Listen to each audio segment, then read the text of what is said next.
Our nightmares,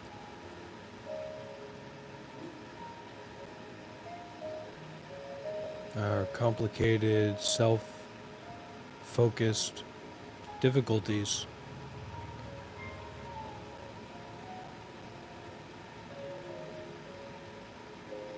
these are built up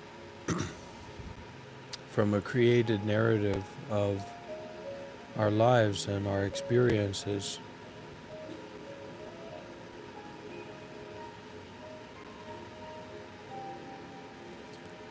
as if we had an implant, as if we were abducted as young, pure beings and implanted by the reptilians with a dream machine implant. And so we're habitually not really able to see things how they are.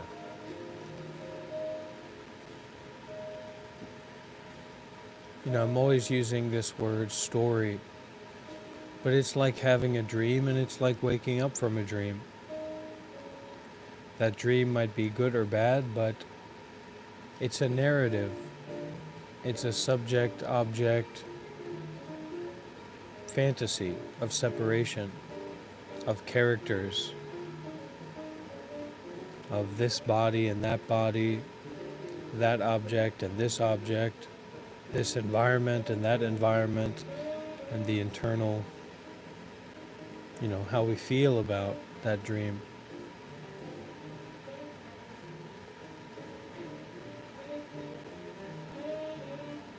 Meditation is this glorious operation. Meditation is the glorious operation of naturally removing the implant of the dream machine given to us from beginningless eons of greed, anger, and delusion. So this here is already beyond our greed, hate, and delusion. This here is already beyond our suffering. But to remember that, to recognize that, to be with that, to refresh and restart according to that principle, that's the work, that's the path. And for me, I would say, for this body and mind, that is the most important thing in the whole world. That's waking up from the dream of ego, the dream of separation, the dream of a real true person and a real true story.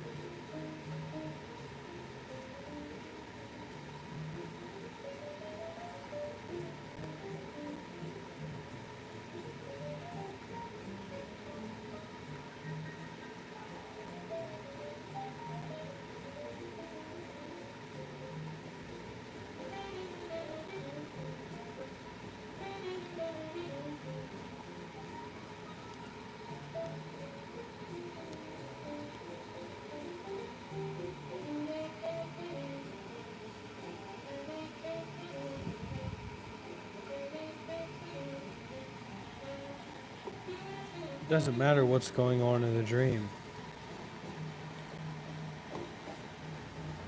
What matters is waking up.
And in waking up from this dream, there's not really someone that wakes up. There's not really some dream that's there. So everything is already just Buddha. Everything is already just awareness.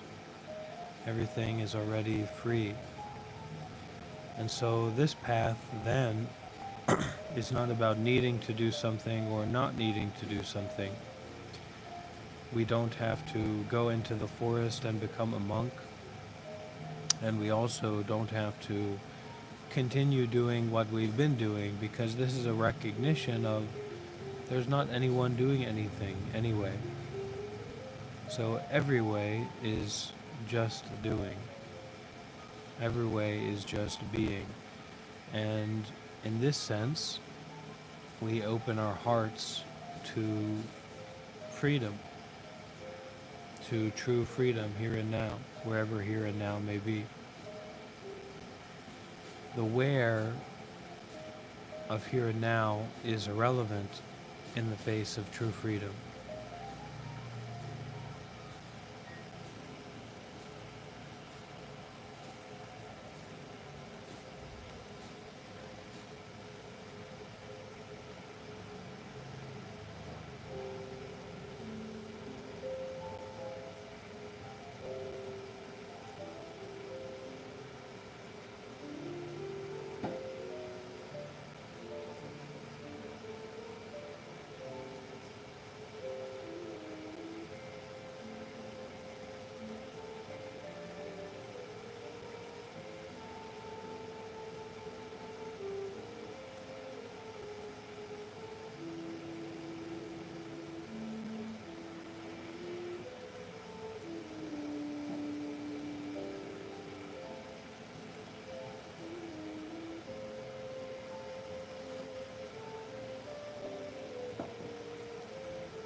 Don't get into a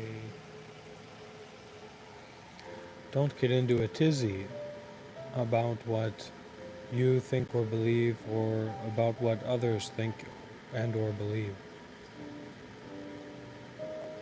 Drop the importance that you're giving to what's thought or what's believed, and step back into the direct experience of breathing.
We know too well what it's like when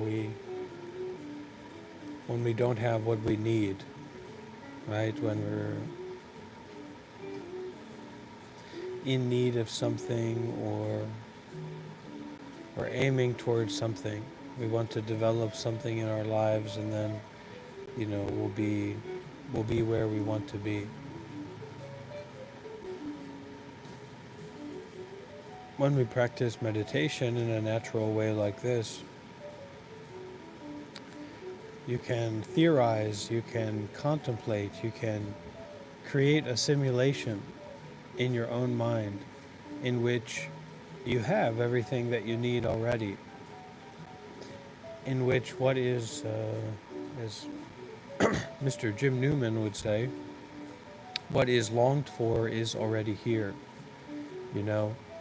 And so that imagination or that imagery, that sense of feeling that you believe you would have if your project or your aspiration or your dream or your big move was finished and came true in the way that you wanted it to, that sense of contentment and kind of the resolution of doing, receive that energy now. Receive the energy of the resolution of doing, having done what had to be done or what could be done. So give yourself the space of the end of the goal.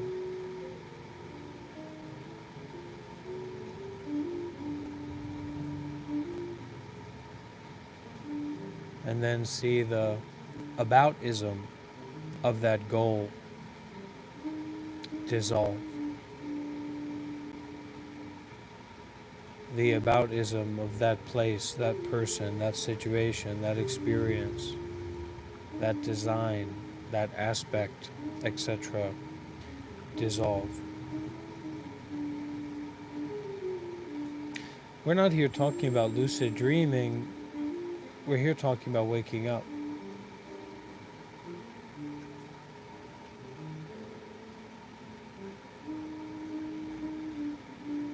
Because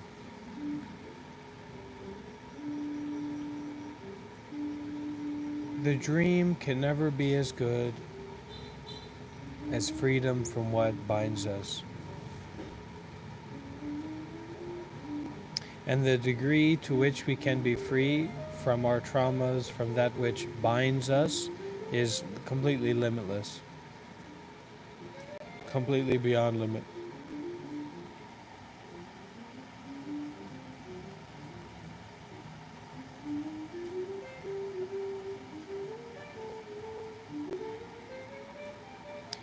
Do I do a mantra, Kayla? No, most of the time, no. But you can try doing a mantra. There's a quite an eccentric, quite a lovely teacher, powerful teacher, Sadhguru, who recently released the Miracle Mind app. And on the Miracle Mind app, he's teaching a mantra, a mantram, a meditation, where basically as you breathe in, you say, as you breathe in with your internal dialogue, you say, I am not this body. And then breathing out, I am not even this mind. I am not this body. I am not even this mind. And that's good.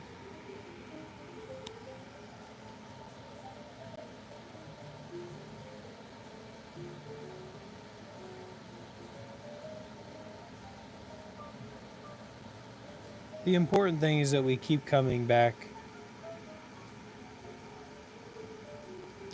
kind of like we're here to get the diabetes of the sweetness of mindfulness and detachment. Because there's no, for me or for awakening or for freedom, there's no there's no benefit to freedom, or there's no benefit to mindfulness and detachment because you're here or you're involved or you keep coming back to it. You know what I mean? So this is just like a space where you can get sick of mindfulness and detachment.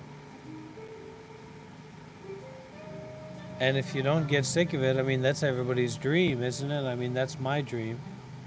That I identified that this is like, I'm awake and I'm aware and I'm not doing anything bad.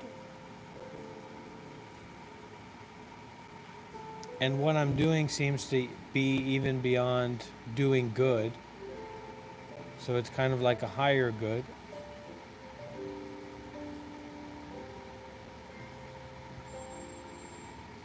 So, can I just fall head over feet in love with mindfulness and detachment, or with freedom, or with unconditional awareness?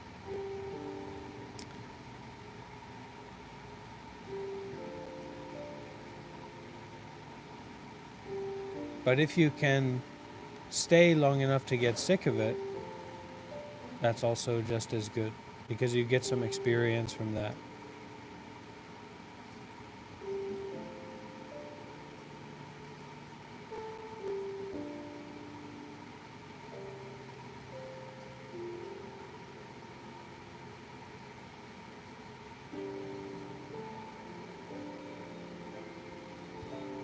And I think that's one of my ego aspirations, like positive ways of looking at myself, is that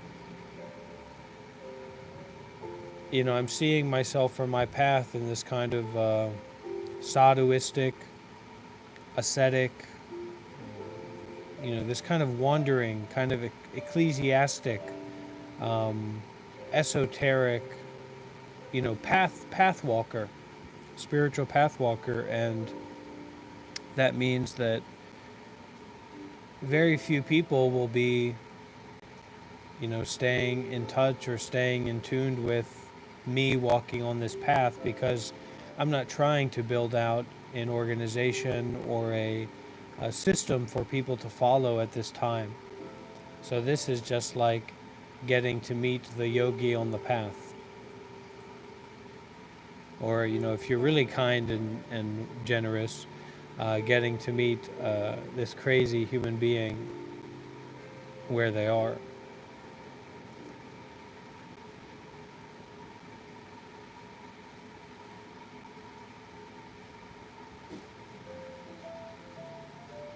And not to make any problems for them, but actually to support them.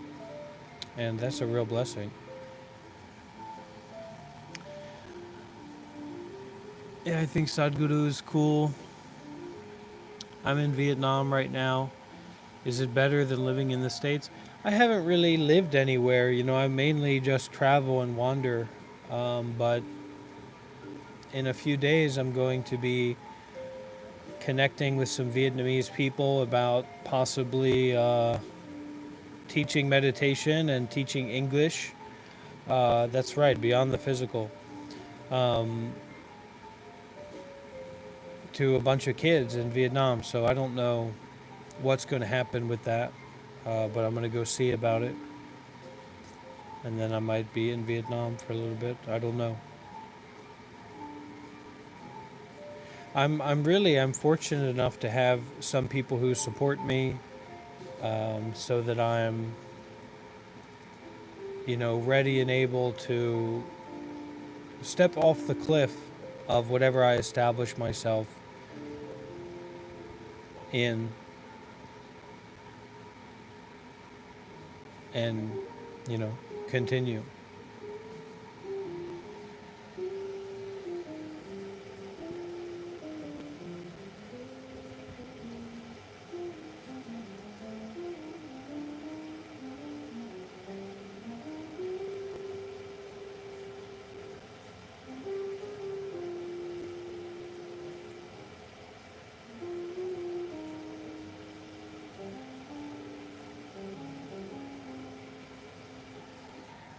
Well, look, I mean, this is very essential oil teaching.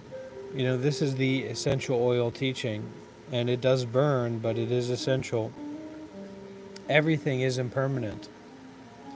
Every body, every mind, every person, every adult, every child, every enemy, every beloved one, everyone is impermanent. That's the way that it is. Every relationship is impermanent already, without you doing something or not doing something.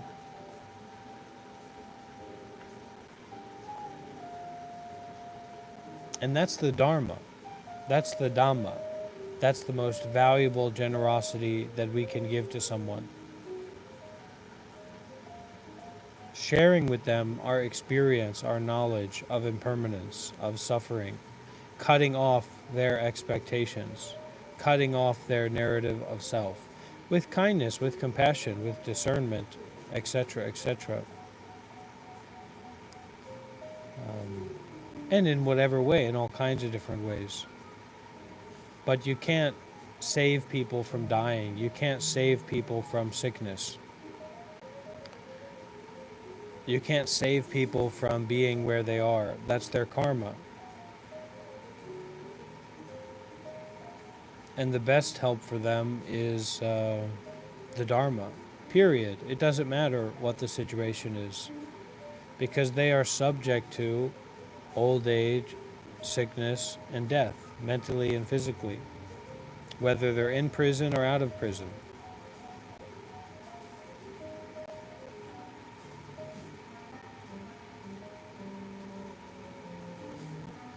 And it just brings us back into ourselves.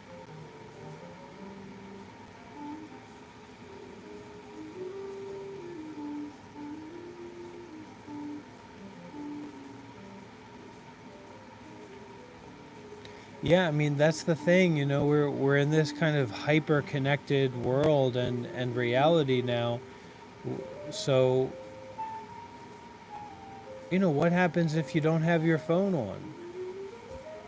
What happens if you're not, or you have your phone on but you delete all those apps where people know how to contact you, etc.?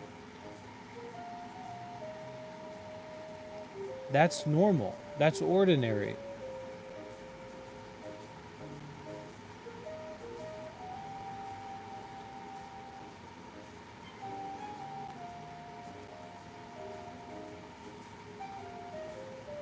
And that's also what we're keying into or tuning into in our way of practice or our way of mindfulness and detachment. That arising and passing away are kind of basically non existent. That nothing arises and nothing passes away.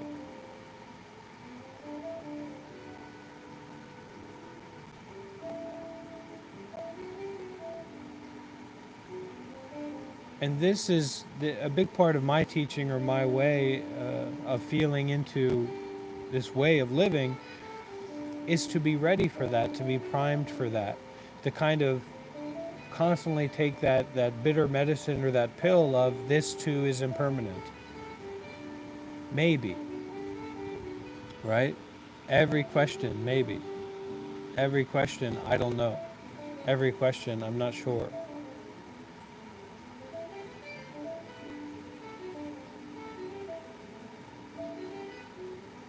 And that being a accessible field for doing whatever is to be done.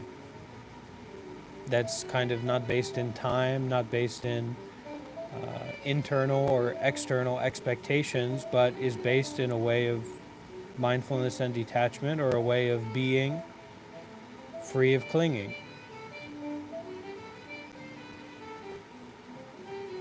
But you really can't fake that. It's not something to build a business on or to build an ego on.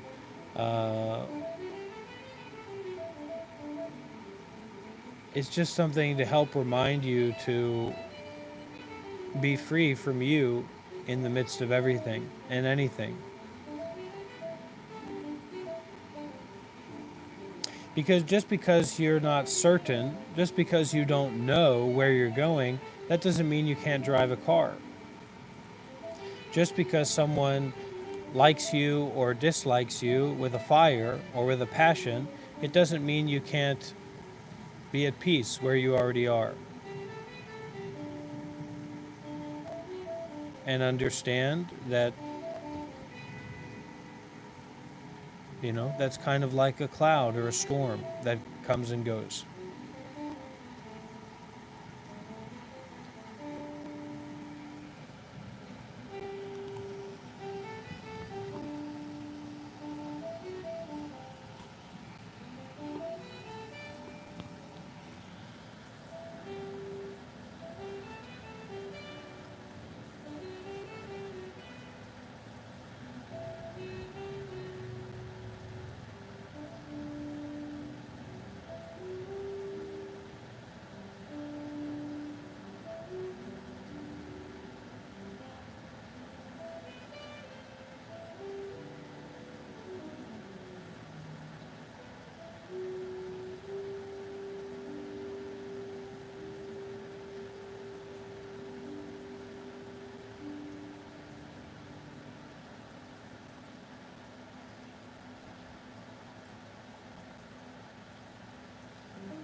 We have some points for inquiry here. This is entitled "The Director" from, I believe, Zen Master Mazu. It's kind of like one of the Michael Jordans or one of the LeBron Jameses of freedom in the here and now. Even if you trust directly, and so when we listen to this kind of teaching, this play-by-play, don't try to understand it, just be naturally open to what you hear.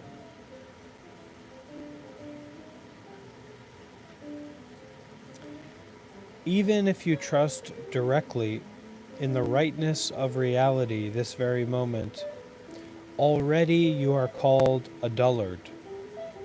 How much more if you cannot trust directly? What are you good for then? So we're here in a double bind. We're here in a contradiction. The Master is saying, so even if you trust directly in the rightness of reality, so you trust that everything here is right, then you're already called a dullard or a dull person. Now, how much more so are you a dull person if you cannot trust what is right in front of you? If you cannot trust the rightness or the fullness, the completeness of what's right in front of you. So we're trapped. What are we supposed to do? If you directly trust the rightness of reality, why are you called a dullard? When have you been coming and going all this time? You should know you have lost one part. Then you see that what you had up till now did not comprehend turns out to be a view that has no relevance to you.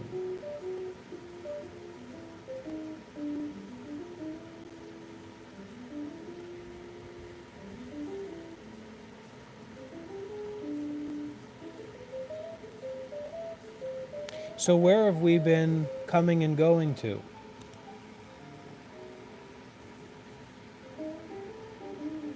What door have you been walking in and out of all this time? Where have you been coming and going all this time?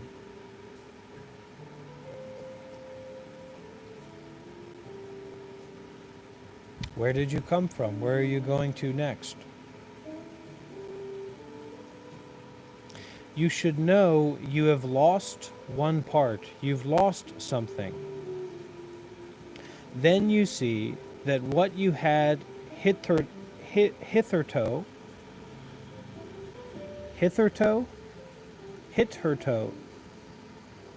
until now, what you had up until now, not comprehended, turns out to be a view that has no relevance to you. So that really, there's nothing right or true that you have not comprehended that you need to comprehend. Whatever you have not understood, whatever you have not comprehended up until now, has no relevance to you, is irrelevant. Now think about all those things that we don't know. Think about all those things that we can't comprehend.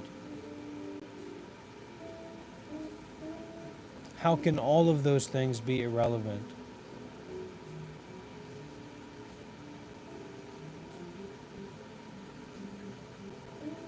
Now it's true, some of us need a punch in the gut and a slap in the face. Some of us need a tickle, tickle, tickle.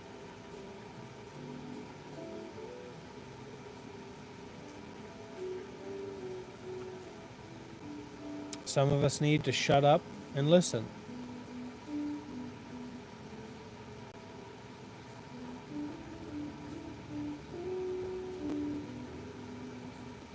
Some of us need a hug. But if you want a real good hug, find a rock, find a tree. As the kids say, touch grass.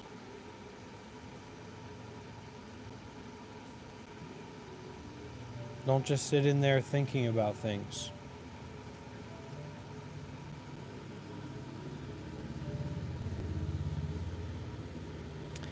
As I observe the ancient ones since time immemorial, there were those who attained enlightenment from confusion. All of their statements are teachings on attaining enlightenment from confusion. Then there were those who came to understand confusion after becoming enlightened. All of their statements are teachings on understanding confusion after becoming enlightened. Then again, there were those for whom there is neither confusion nor enlightenment. All of their statements are teachings on freedom from both confusion and enlightenment. Next, those who attained enlightenment outside of confusion were also very numerous.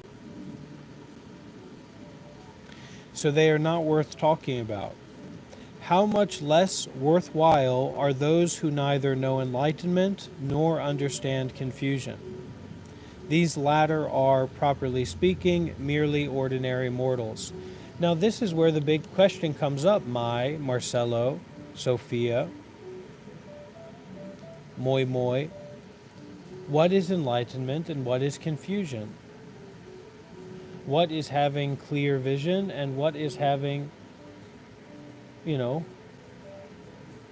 being the fattest and the stupidest and the poopiest one that anyone can be.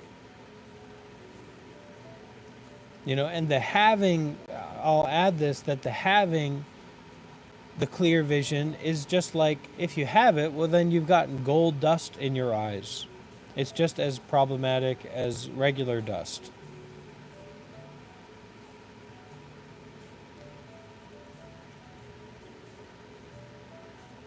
And why is this important? Well, it's important because, to say what is enlightenment and what is confusion, because it doesn't matter who you are and where you are. Once you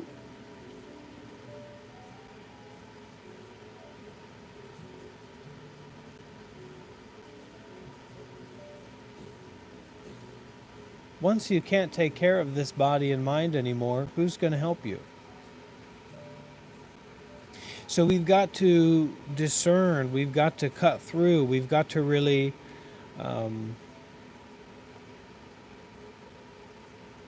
drop the attention on the water of the mind so that we can see the stillness that has no having. It's good. There's no such thing as a bad meditation. There's no such thing as a bad situation. The only thing that's bad is you seeing it as being bad.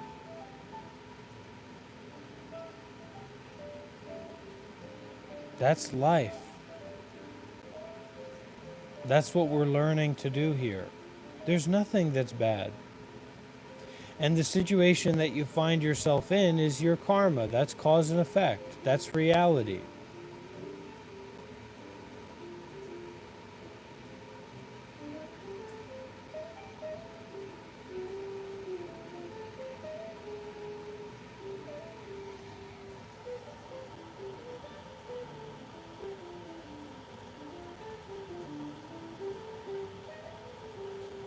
So we have to accept and understand that there are people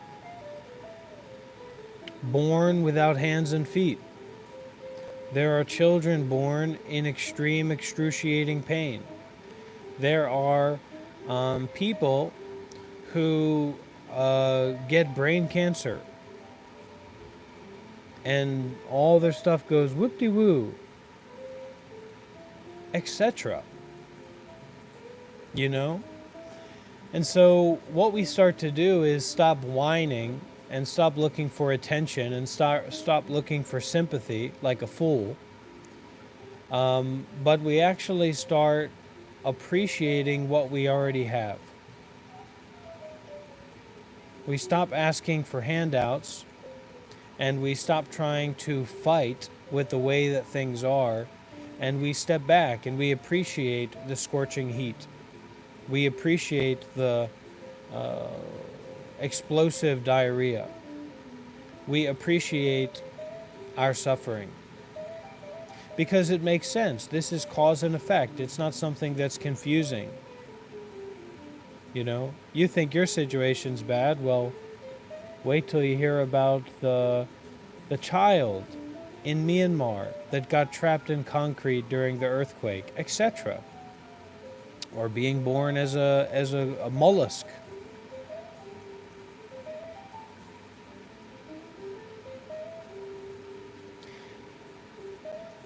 This is about being detached, yes, but it's not about being callous. It's a wise seeing, or it's a clear seeing concerned with the way that things are and not being stuck in the way that things appear to be. There's so much for you to be grateful for. There's so much for you to appreciate. If you took yourself with your, you know, ego, narrative, self-based problem, and then you transplanted your body to a bus in Myanmar in the scorching heat, and you not only had explosive extreme diarrhea, but you also had to pee really bad, and you were surrounded with uh, all of your high school classmates that you really wanted to look up to you and appreciate you. What are you going to do? There's no toilet. That bus can't stop. So appreciate what you already have here and now.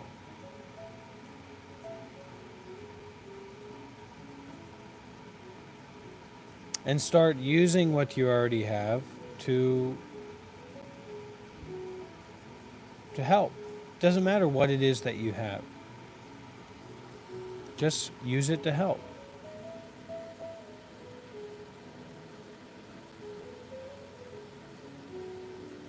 So the director, the master, the LeBron James of Zen, of enlightenment from hundreds and hundreds of years ago is telling us something right here. He says,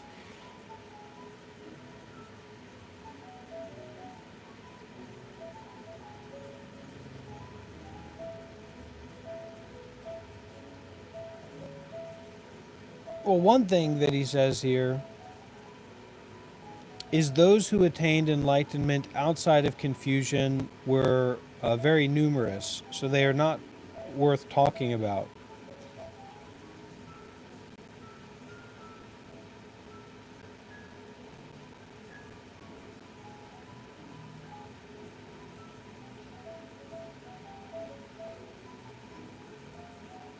So there's a value in our suffering. There's a value in our confusion. There's a value in our mess, because that mess feeds the lotus. No mud, no lotus. So those who can go through the mud and have a lot of mud of suffering and confusion, etc., and can get the enlightenment or the blooming of that lotus flower, those are very important people. Whereas those who get enlightenment, you know, in just normal, ideal conditions, maybe privileged conditions, well, that's everybody and then some. So it's not really worth talking about those people.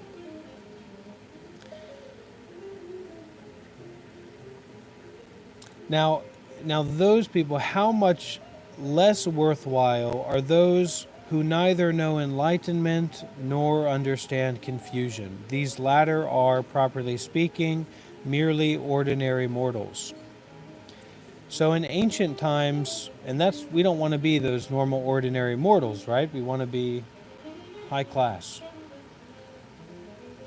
In ancient times, only a few people such as Nan Quan and Guizong could be referred to as having vision free of both confusion and enlightenment. Students nowadays run off at the mouth talking about freedom from both confusion and enlightenment, but when have they ever actually arrived at it? Don't say things like that too easily. So we don't go around running around and saying, I'm enlightened, I can see through everything, I can see through all of the appearances, etc., like that. Because it's one thing to talk the talk, and it's a whole other thing to walk the walk.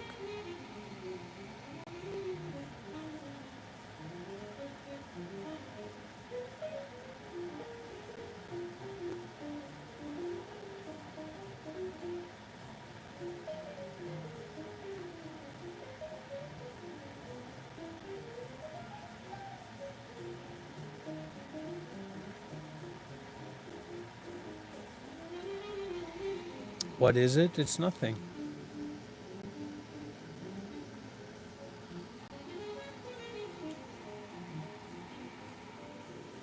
Now, listen. Since you still have doubts, now I will ask you something.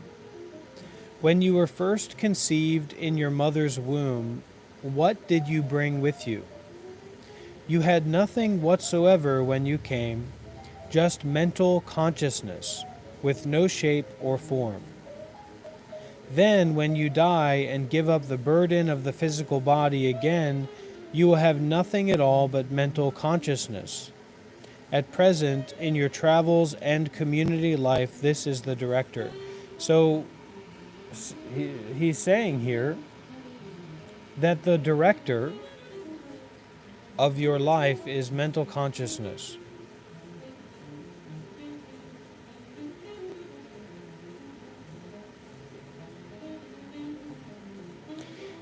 I will translate that into present moment awareness, mental awareness, and corresponding affiliations or connection points that we identify with. But basically, that continuum of mental awareness, mind awareness, that we're identifying with. The awareness that this body and mind is kind of constricted, whether tightly or loosely, around this personal awareness, mental consciousness. Now, let me ask you something, and that this is the director, that rather than the story of your life, or someone, or some place, or some situation, or some narrative about the direction that you're going in life being the director of your life, like the expectations that other people have on you, this is a matter of awareness itself, or mental consciousness itself being the director of life. The present moment mental consciousness. Now let me ask you something. We receive portions of energy from our father and mother through their sperm and egg. Clinging to what we receive, we call it our body. From the time of birth, as it gradually grows and matures, this body always belongs to the self. But tell me, does it belong to you or not? If you say it belongs to you, when first conceived, you had nothing with you. When did the sperm and egg of your father and mother ever belong to you? Life can last 100 years at most. Furthermore, before the corpse is abandoned, when did it ever belong to you? So this is a teaching, a revolutionary teaching of non-ownership, a revolutionary teaching of non-possession.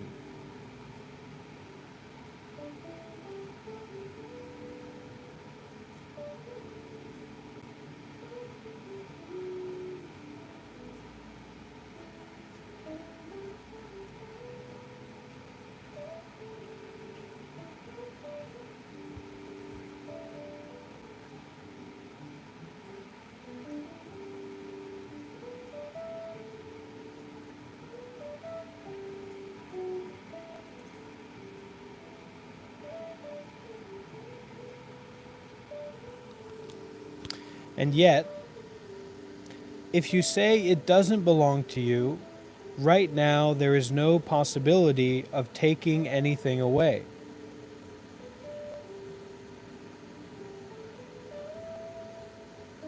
When it is reviled, you anger. When it is pained, you suffer. How could it not belong to you? Try to determine whether you have anything there or not, and you will find you cannot determine, because your root of doubt is not cut through. If you say you have something there, while during the process of growth from birth up to the age of 20, there is no change in this certainty. But when you get to be 40 or 50, the body changes and deteriorates from moment to moment, so you cannot say it is definitely there. But if you say there is nothing there, nevertheless, you can perform all sorts of actions, so you cannot say there is nothing. So this is also not to get stuck in the duality of nihilism or eternalism.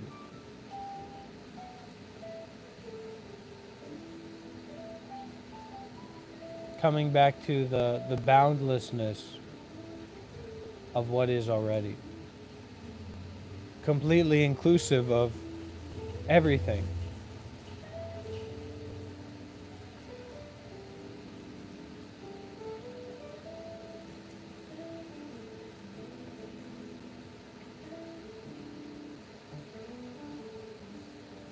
And completely free of everything.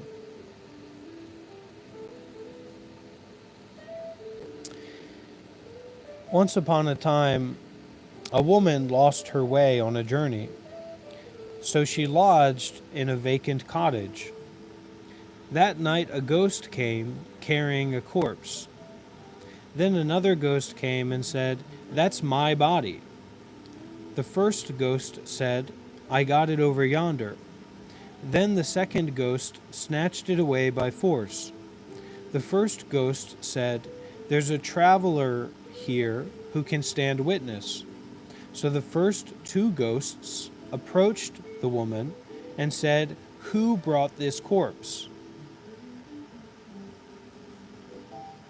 The traveler reflected.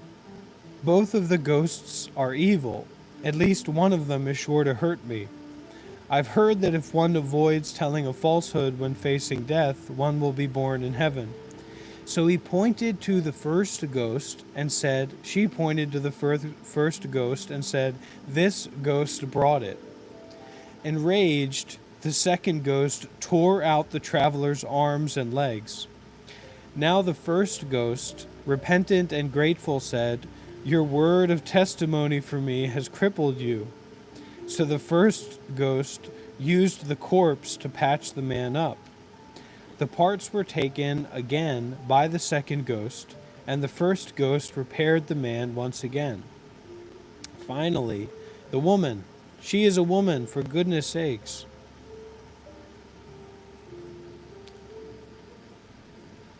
The parts were again taken by the second ghost, and the first ghost repaired the woman once again. Finally, both ghosts wound up on the ground, trying to eat the woman's flesh as fast as they could, each one trying to get more than the other. When all of the woman's flesh had been consumed, the ghosts left. So, a part of this story is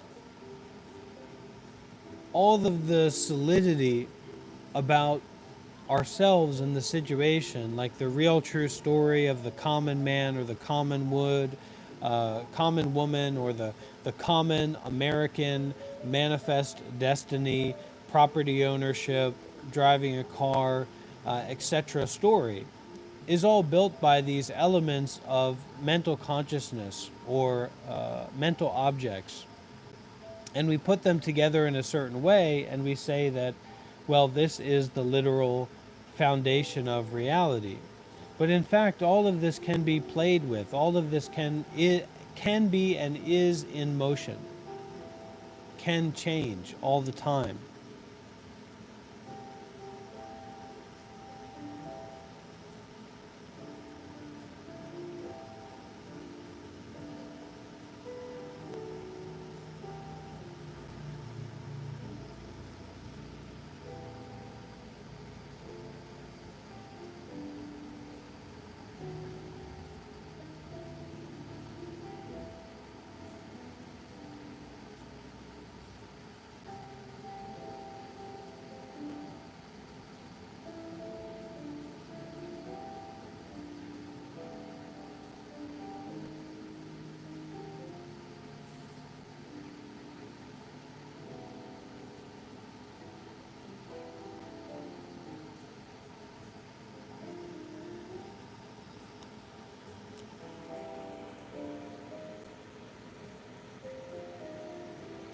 When all of the woman's flesh had been consumed, the ghosts left.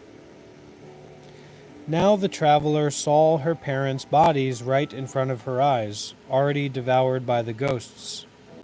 Then she gazed upon her own changed body and wondered what it was. Is it me? Is it not me? Is it something? Is it nothing? She went crazy thinking about these things and bolted off into the night.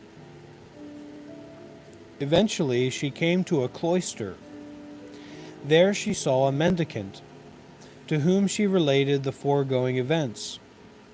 The mendicant saw that she would be easy to teach and to liberate, because she already knew that this body was not her possession. So the mendicant gave the traveler a summary of the teaching, and she actually attained enlightenment after that. You people just talk about studying Zen by bringing up stories as if that were Buddhism. What I am talking about now is the marrow of Zen. Why do you not wonder, find out and understand in this way? Your body is not there, yet not nothing. And this is also like a fundamental, deep, secret, esoteric, plain teaching. The body is not actually there. The body, as we, as individuals, which we're not also individuals, but if we were, the body that we think or see or kind of empathize with being there is not actually there. There's no such thing as a body in the way that we think about a body. In terms of the body that would be there and how we think about it, it's kind of different sensations appearing, kind of like a ghost body, where you think that the parts of your body that appear to be there are there all the time, but it's just an appearance. So as much as we can feel bodilessness, we can feel the body in parts moment by moment and think that that is the fullness of the body, but the real fullness of the body is in everything. Our awareness is not constricted to this bodily form. So just because you can bump into something, well, that thing that you bumped into is as much you as anything else is, because that thing is being held together by the same things that you are being held together by, everything. Gravity, pressure, air pressure. So listen, your body is not there, yet not nothing. Its presence is the presence of the body in the mind, so it has never been there. Its nothingness is the absence of the body in the mind, so it has never been nothing. Do you understand? If you go on to talk of mind, it too is neither something nor nothing. Ultimately, it is not you. The idea of something originally there now being absent, and the idea of something originally not there now being present are views of nihilism and eternalism. What a sweet gift. What a present. What a vital offering, Master Mazu. Listen clearly. You people, you degenerates, just talk about studying enlightenment, Zen, by bringing up stories as if that were Buddhism. Or, we can say it this way, you people just talk about studying the path of getting out of suffering by bringing up stories as if that were the way to get out of suffering, the path to getting out of suffering. What I am talking about now is the marrow of getting out of suffering. Why do you not wonder, find out, and understand in this way? Your body is not there, yet not nothing. Its presence is the presence of the body in the mind, so it has never been there. Its nothingness is the absence of the body in the mind, so it has never been nothing. Do you understand? If you go on to talk of mind, it too is neither something nor nothing. Ultimately, it is not you. The idea of something originally there now being absent, and the idea of something originally not there now being present, are views of nihilism and eternalism, or, let's say, wrong views.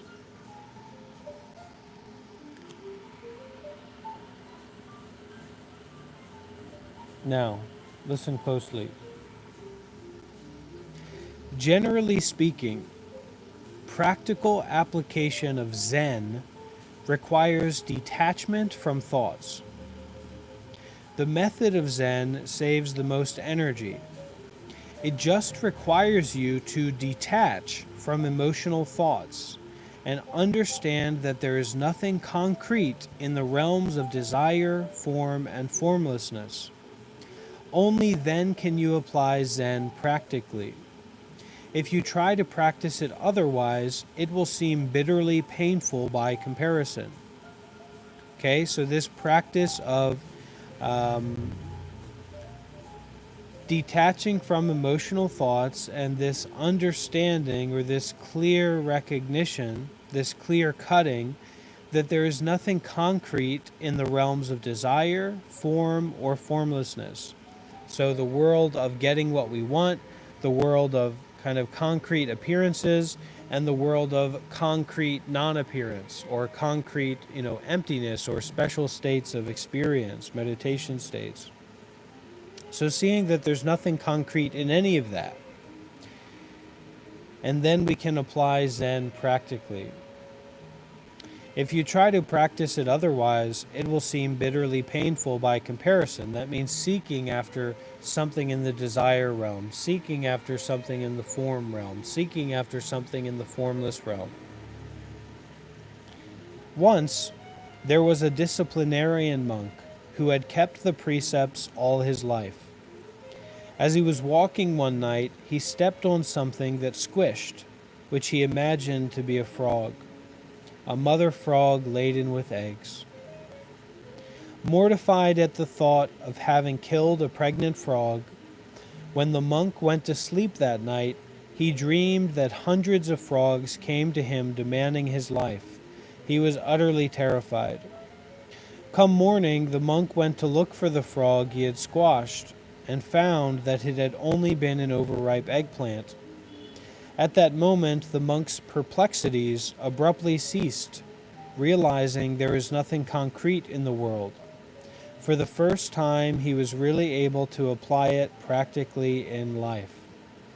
So to see, to recognize, to experience the impermanence of phenomena, the emptiness of phenomena, the unsatisfactoriness of phenomena, so as to not grasp, so as to be free from grasping, so as to not seek, so as to be free from seeking, so as to not avoid, so as to be free from avoiding. Now I ask you, when he stepped on it by night, was it a frog or an eggplant? If it was a frog, yet when he looked at dawn, it was an eggplant. If it was an eggplant, yet there were frogs demanding his life the night before. Can you decide? I'll try to decide for you. Feelings of frogs may be shed, but the idea of eggplant remains. If you would be free of the idea of eggplant, strike the evening chime at noon.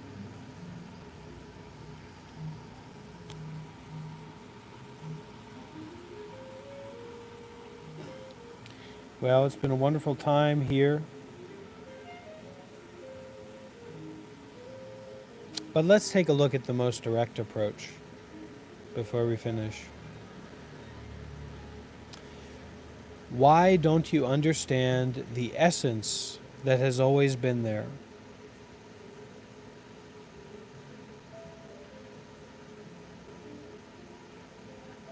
There is not much to Buddhism. It only requires you to see the way clearly. It does not tell you to extinguish random thoughts and suppress body and mind, shutting your eyes and saying, "This is it." The matter is not like this. You must observe the present state. What is its logic? What is its guiding pattern? Why are you confused? This is the most direct approach. How about when I have not spoken to you and you have not heard me? Is there any point in coming and going? At such a time, do not make up forced rationalizations. From the Buddhas above to the totality of beings below, all is thus. In this sense, sages and ordinary people are equal. Wrong and right are equal. Samsara and nirvana are equal. Now I ask you, whose business are the ancient Buddhas and the generations of past, present, and future? Whose business are the contaminated lands of the 10 directions? I say, if you understand all this 30 years from now, you will realize that I did tell you.